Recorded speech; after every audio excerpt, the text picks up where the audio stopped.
I love how it's so alive over here now. Black Lives Matter Plaza in Washington serves as more than a backdrop for protest.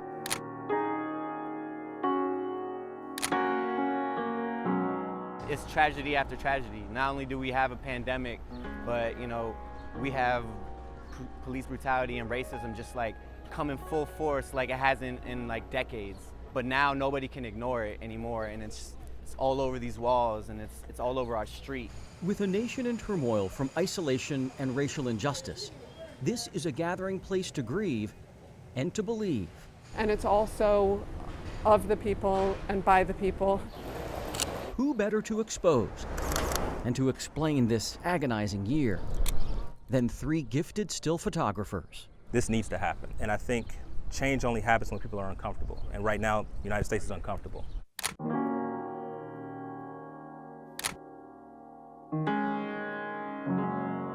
My name is Aaron Hernandez, and I'm a freelance photographer and videographer in the DC, Maryland, Virginia area.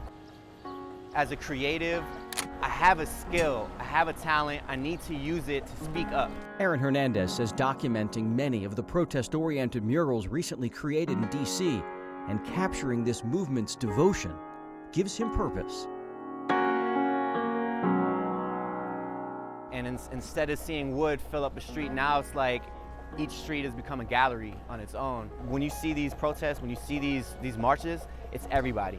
You see white people, you see black people, you see brown people. Black lives matter, and all lives don't matter until Black Lives Matter. So us people of color and everybody else, everybody in between, we need to take care of each other, and we need to be united. I'm here specifically today to document all of the signage and the artwork that's been placed here by individuals.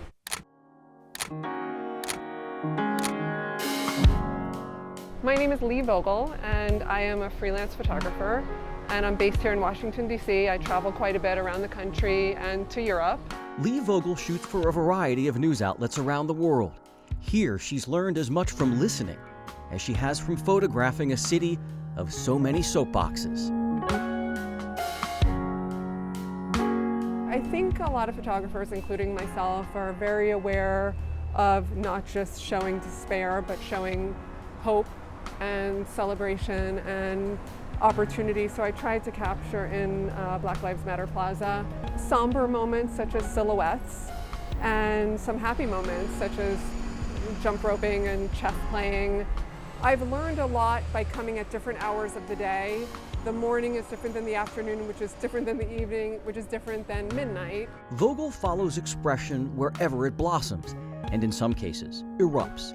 From inside and outside the U.S. Capitol, to the searing streets of D.C., to the rage surrounding the White House. I've personally never seen the lights out at the White House, so it struck me that the flag was so illuminated, kind of indicating us people are still here despite what's going on politically.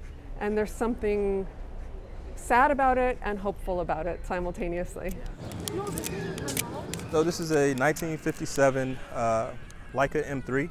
The lens itself is a 50 millimeter, what they call a Summicron. 3, 2, can we do both hands on the belt? Yeah.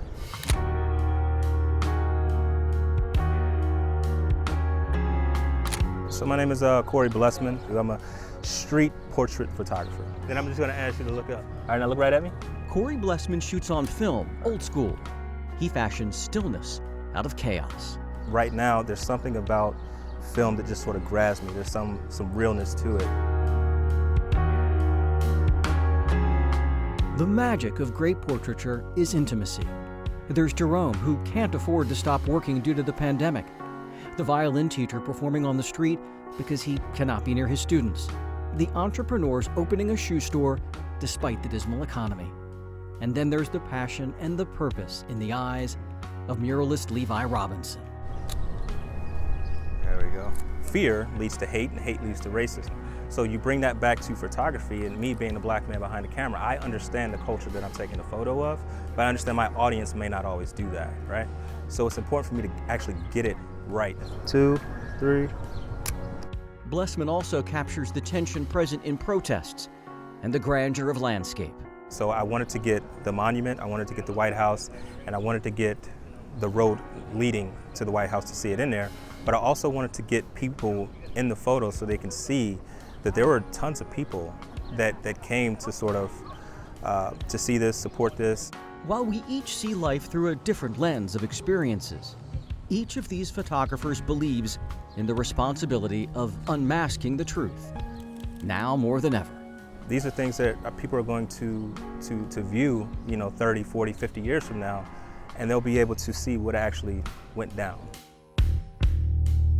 I'm Jay Corbett for ABC 7 News.